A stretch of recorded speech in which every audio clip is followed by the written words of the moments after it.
Hey, we're back. Season 2, Episode 1. Three Chords and the Truth, man.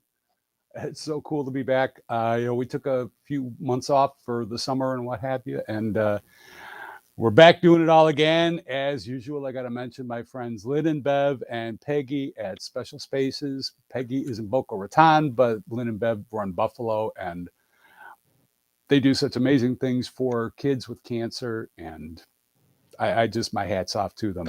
We're starting things off a little bit different with this season. Our good friend Sebastian had to move on to bigger and better things. So we have Chris Dreschel over here at Master Control. We're having some problems on our end over here with Google Chrome.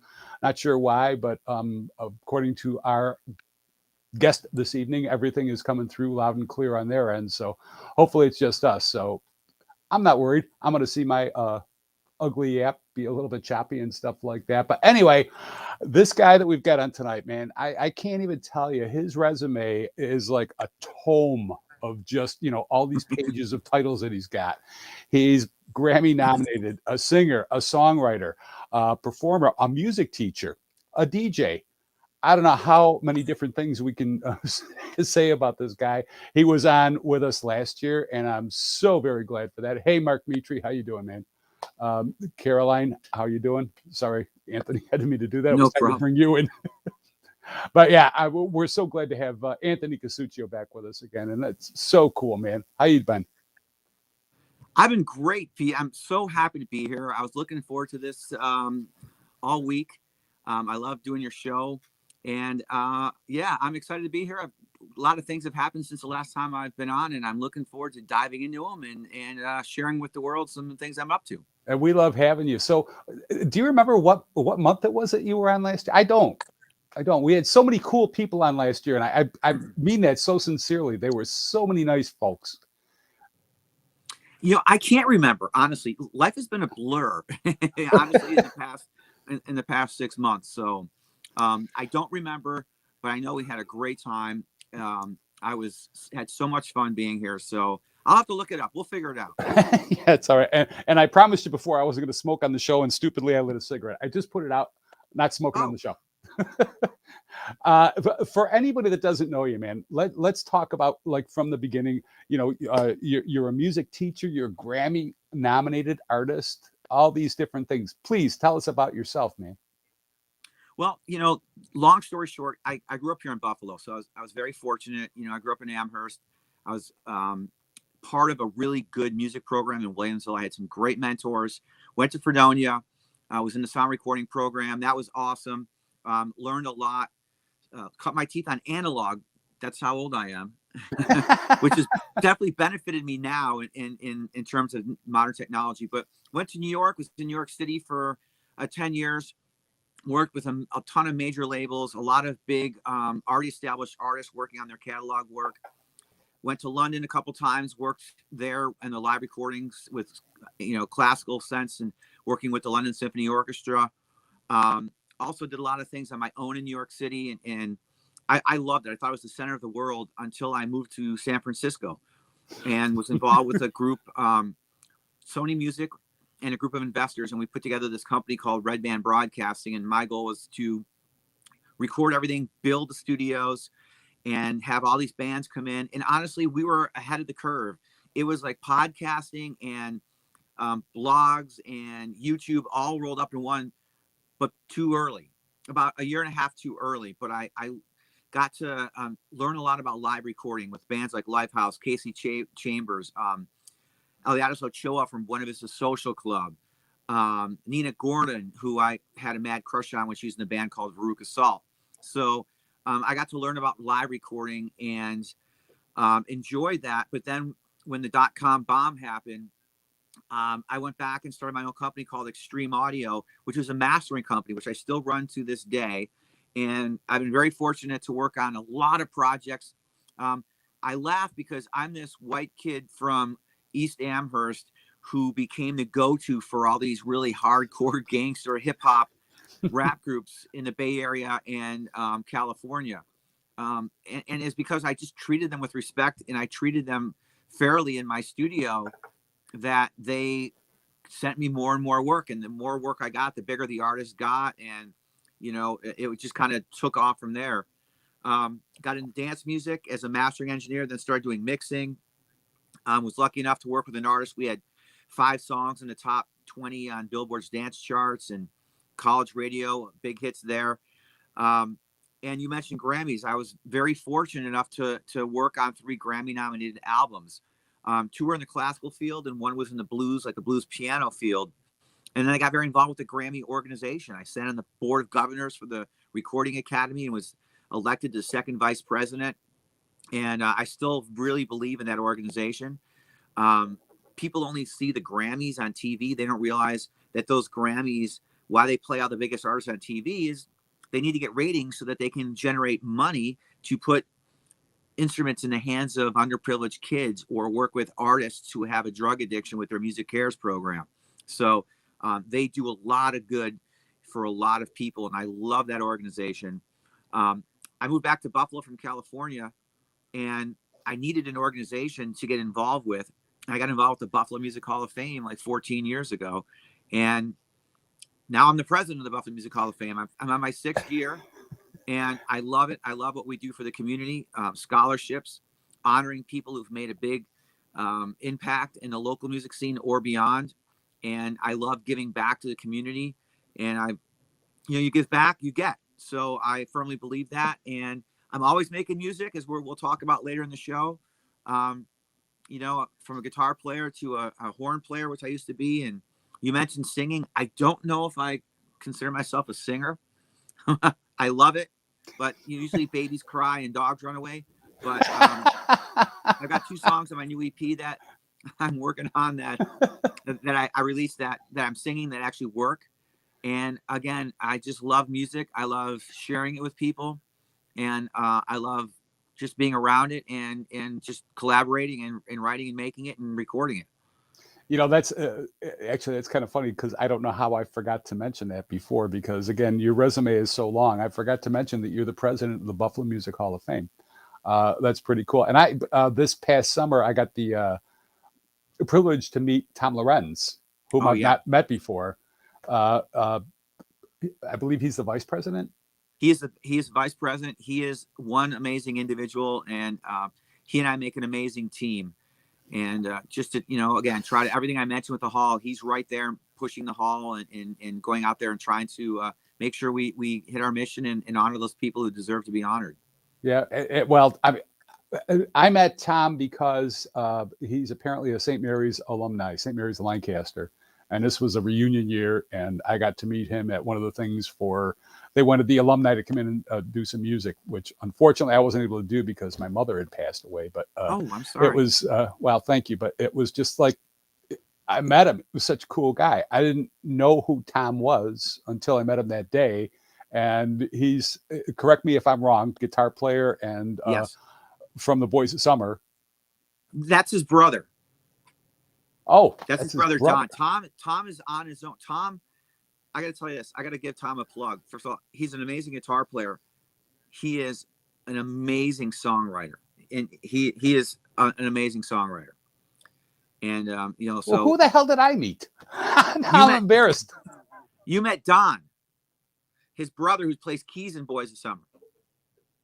Okay. Or you might have met you might have met Tom, honestly.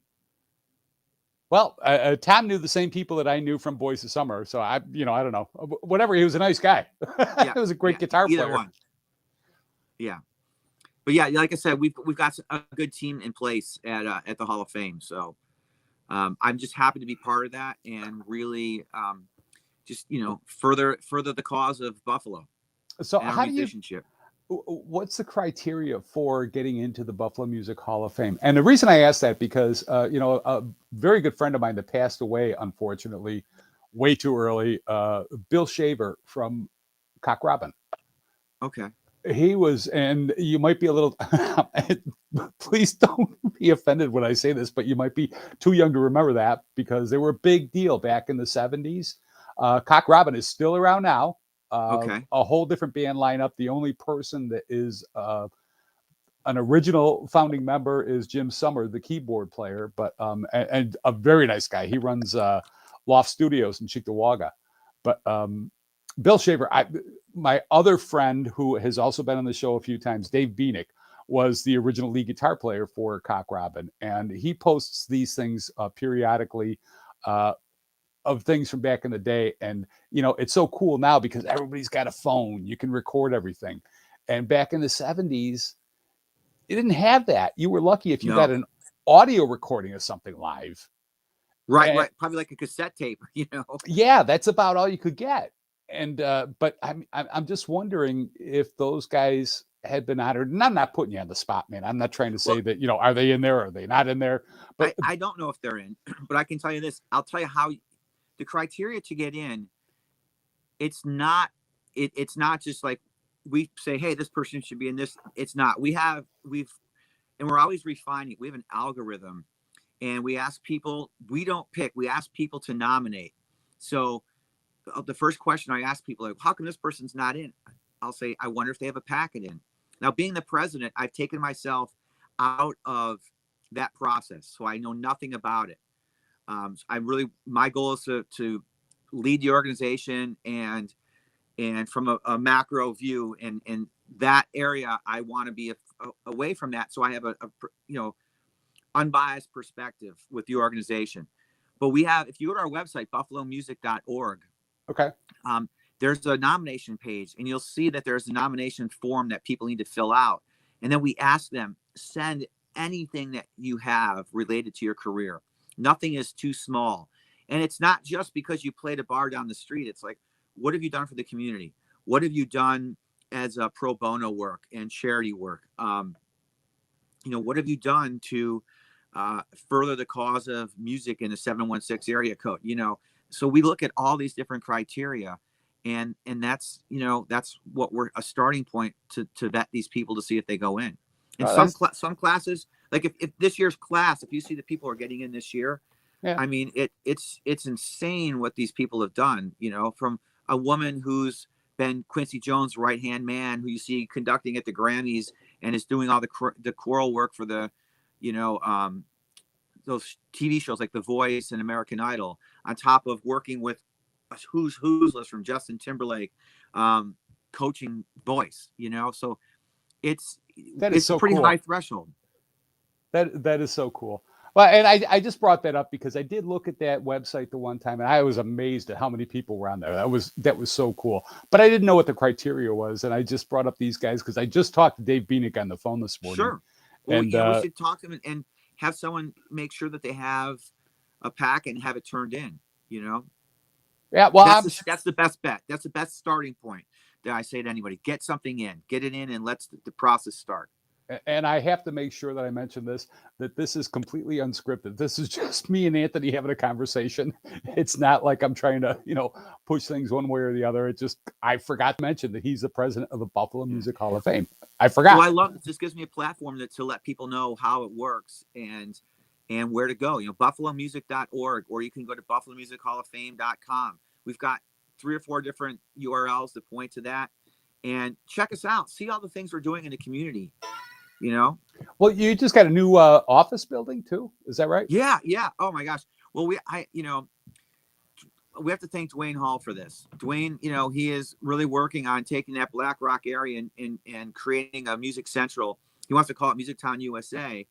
And Sportsman's there. Sportsman's Americana Foundation is there. We moved in next door into a building that he owns where he's really taking care of us.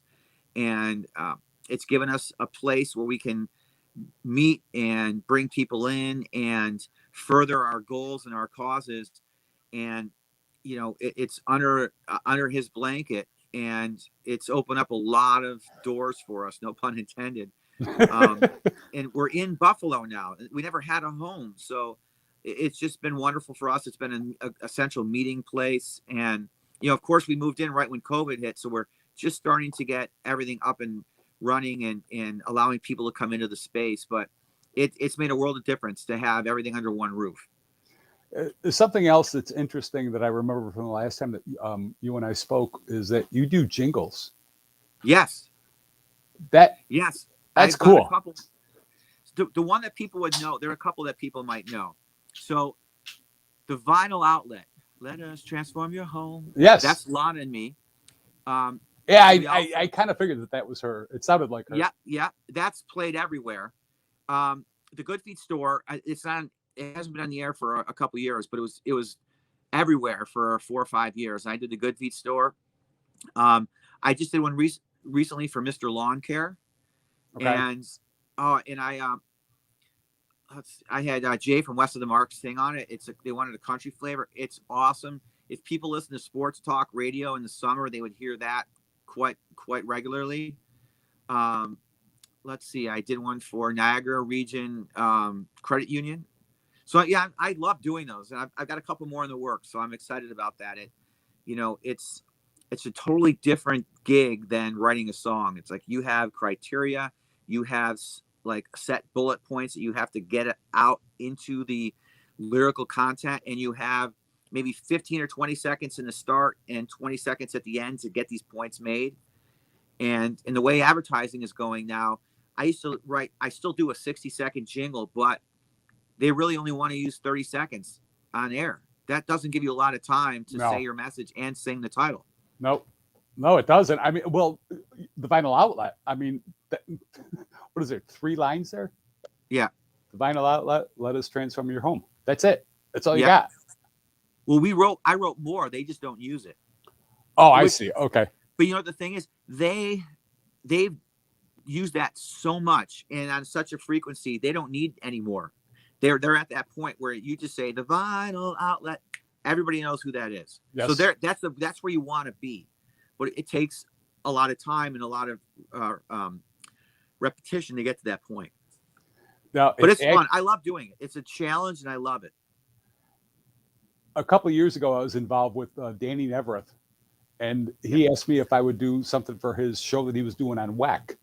And basically, we just did a redo of an old thing, and God forgive me, the guy's name was Tommy Calandra, I think it was, back in the 70s, who wrote that little jingle for his show when he was on, I think it was 102, and it was Danny Moves Your Fanny in the Morning. Yeah. But it was so cool that I only did one, and it was enough for me. That was just cool enough to me that I did something for Danny Nevereth, because he's such a legend. Yeah, absolutely. I did. They're no longer in existence. They sold their company. It was NOCO Express. They had all the gas stations. Mm-hmm. And one of my goals is, my bucket list is I want to hear something that I've at least mastered or mixed or wrote performed at a stadium. And they did a jingle, the NOCO Express, and they played it at the stadium all the time. And there's just one of the seasons when I first moved back here, and the Bills were terrible. So I'm like, I'm not going to the Bills games, but I really wish I did and got to hear that over the stadium. That would have been a really cool experience. So since COVID, what's been going on with you personally? Okay. Hello, Caroline Park. I'm sorry, I got to say hello to people that are popping in the screen. Mark Mitri, Caroline Park. How you doing? Absolutely. Well, COVID was a blessing and a curse for, I think, a lot of people, and for me, I know it was over a year ago and like everything's kind of getting back to normal, but for me, it sparked a project. And I was home here. I had my 2 boys with me, and I had my mom move in with me. So in lockdown, what do you do? Well, if you're a musician, you write music. Mm-hmm. And I just finished the studio. You can't really see it, but I've got this wonderful space, and I started sending out invites to people to collaborate, and I started writing music, all different types of music. I wrote a country song. I had some other songs I was working on, and then I started getting into this electronic dance music, EDM. And I had 2 students. I actually said to a class, I really want you guys to finish this project by this date. And if you can do that, we'll be ahead of the curve. And they're like, well, if we do this, we want you to perform a DJ set with us. And I'm like, what? I have to interrupt you. Sure. To interrupt you because he's also a music teacher at Villa Maria. Yes, I run the music department at Villa Maria. I'm the chair of the music department. Yeah, I think we left that part out. So when you're saying students, I wanted people to know that that's, another thing on the resume All right. of Anthony And Casuccio. you know what? The thing is, one thing that for me, as someone in the music industry and who's always doing things, it's great to have students who challenge you, because that's how you stay current. They ask you questions like, if you don't know the answer, you got to go find out. And so they said, we want you to do a DJ set. We'll do it live and stream it. And I'm like, what? Well, I didn't want to just stream everybody else's music. So I started writing my own stuff. And then, I had stuff that I had started during COVID. And when COVID, kind of lifted a little bit, we had some restrictions lifted. We did this DJ set, and I just fell in love with it. And I thought, well, what can I do? I want to bridge the gap between EDM and sample based and electronic music and analog acoustic type music like the guitar. So I started writing and adding parts with the electric guitar. And we did another set. And I know, recently I just did this streaming concert where I was one of 3 DJs. 2 of them were my students at Villa Maria. And we have another student who does lighting. And we put on this amazing concert, like a live stream concert. And, I love the guitar. I love to rock out on stage, but this was also such a thrill. And I'm not used to having these big speakers next to you, lights flashing, smoke, and you're feeling the bass, and it was just a thrill. And then to hear music that is not in my norm, being played, and then people, DMing me and saying, wow, we didn't know this about you. This is really good. So that's all been sparked by COVID. And my EP that I just released, which is everywhere you can stream music, you can find it. It's called Emotional Lockdown. And that's, what I was experiencing, probably like everybody else in COVID, this up and down emotional roller coaster. And I just channeled it into creative means in writing music. Now I understand what that cover art was that you sent me for the invitation. Now, Emotional Lockdown. Now I get it. Yes. That's so cool. So very cool. Yeah. Did you ever do like the cover band thing?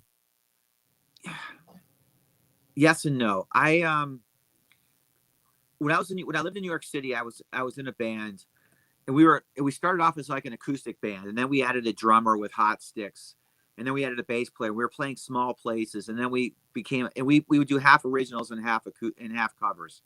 And then we went full electric.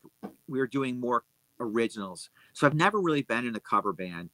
I love cover bands, but I just have, me personally, and listen, I have some friends who are doing really well in cover bands.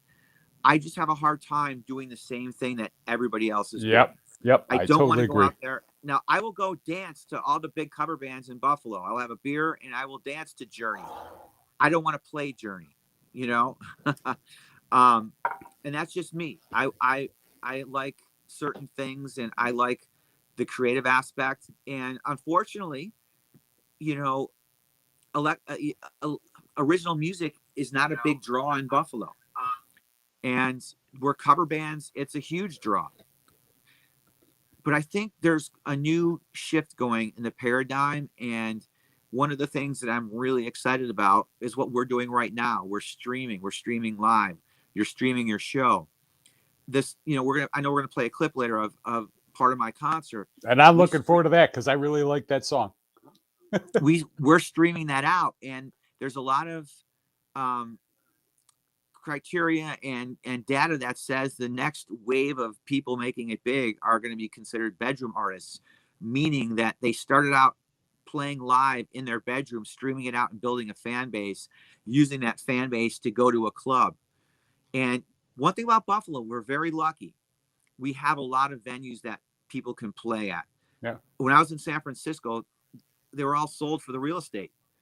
And it's hard for an up-and-coming band to play out in a lot of these big cities. The big cities where everybody is, it does not have a low-level to a mid-level entry point for bands. Well, now they're starting to get a following and do it on their own. You can sell tickets through Zoom. You can ask people for donations.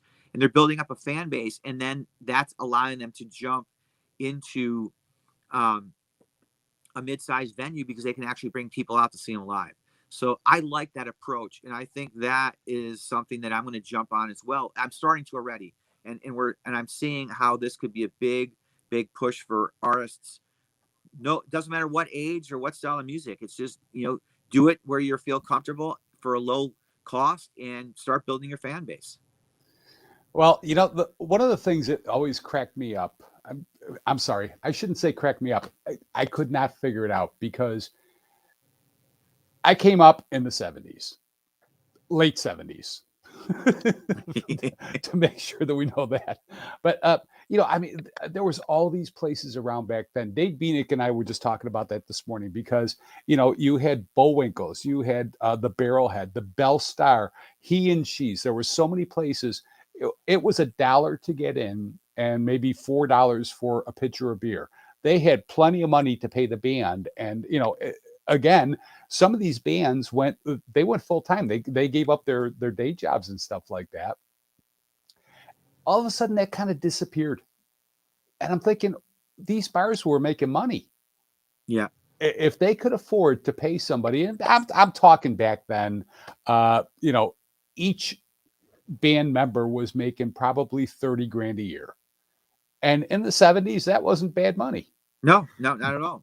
But that just kind of all went away, and I don't understand why it did. But what you're telling me now is that through streaming, and again, the record business has gone away, the radio business pretty much has gone away, and you come back to streaming on the internet. And Daryl Hall is a big proponent of that. He always talks about the internet is the best way to go ahead and promote your music and whatever else. And I guess I just haven't figured it out. Well, first of all, I love Daryl Hall. He's got, from Daryl's house. Mm-hmm. And, I know it was being picked up on a lot of different stations, TV stations, but I think he also probably has it on demand, or he's also streaming it. And that is a perfect example. Someone has a fan base. He invested in a bar. Well, first of all, his home studio was to die for. Oh yeah, I agree. Yeah, and then he had a bar, and he had a really good stage with a lot of the equipment, and he would just have all these artists come through and jam with them, and you realize what a monster musician he is, all different styles. And he just sends this out, and you collect the ad revenue, and you don't even have to do anything. Like, you don't have to sell ads. You just click the button on YouTube and all these other places that you're streaming it, and they pay you, or you stream it on yourself and you charge for it, or charge a subscription. So there's something there. It's just, what are you going to do to make sure that it's high quality and that you attract fans? But you start off slow. The cost is minimum to enter. And I think that's going to be a big plus for the up and coming musician. I hope you're teaching that to your students, man, because Absolutely. We're talking about it. It's affecting songwriting, Spotify, the way things work with Spotify. People have a very short span of attention. So you got to hook the listener within the first 15 seconds. If you can't get them to stay for 30 seconds, you don't get the credit for that play, that stream.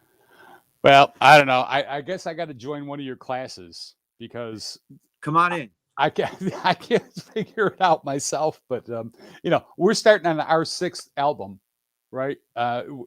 Each record has been 10, 12 songs or whatever.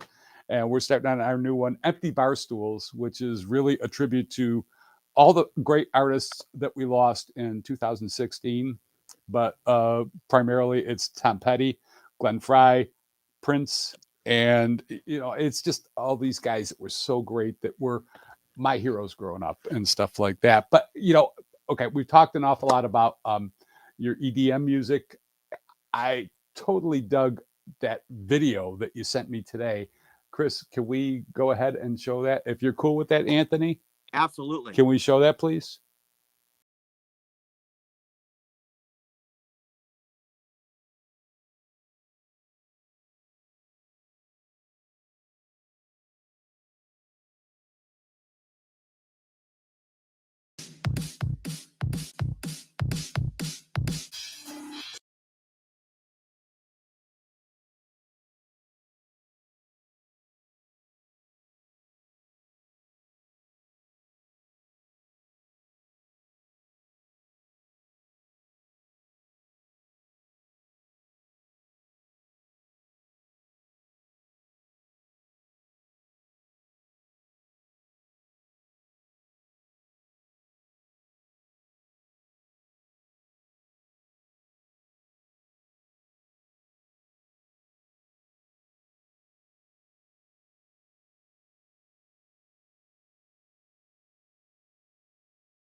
Chrome. Yeah, Chrome. I don't know what the problem was. I'm sorry, man. That's okay. You know what? We'll post the link later. Yeah, please, because again, that was really a good song. I really enjoyed that when I heard it this afternoon, and I don't understand what we're having these problems with right now. But again, We'll make you.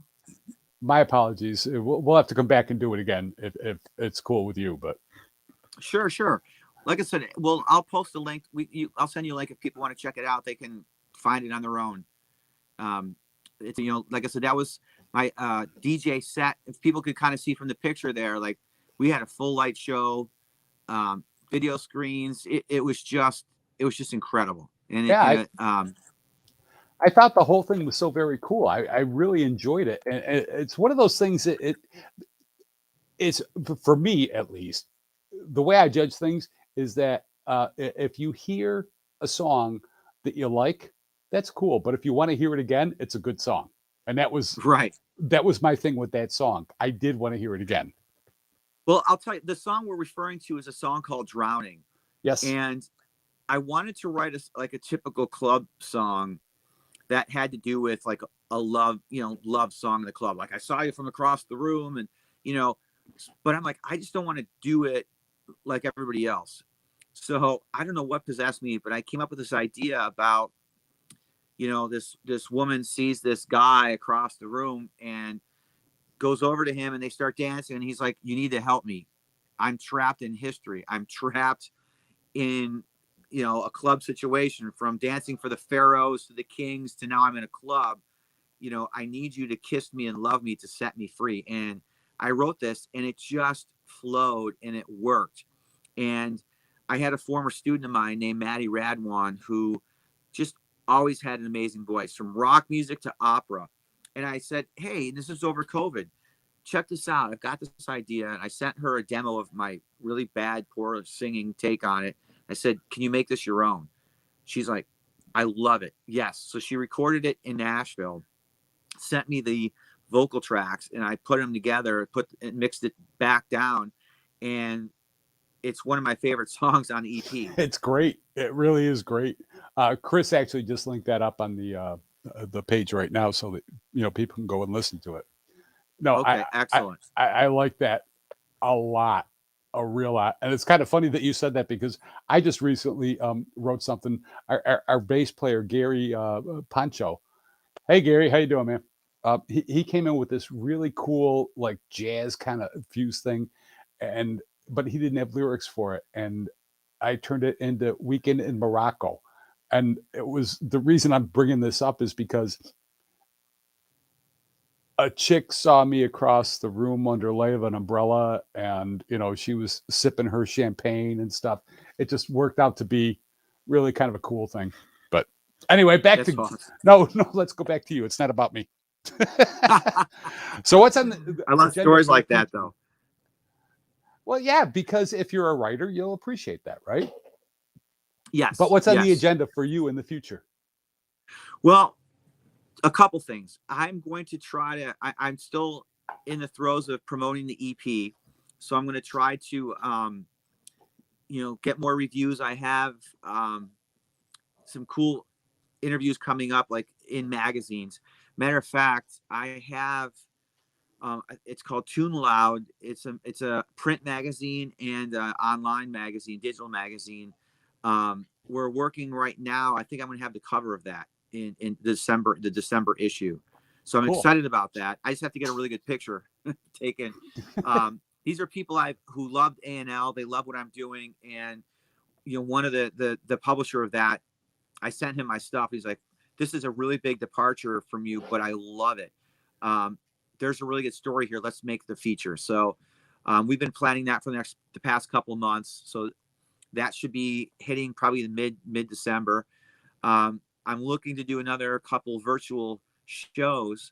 Again, I love this streaming and bringing it to the fans. So that's in the docket.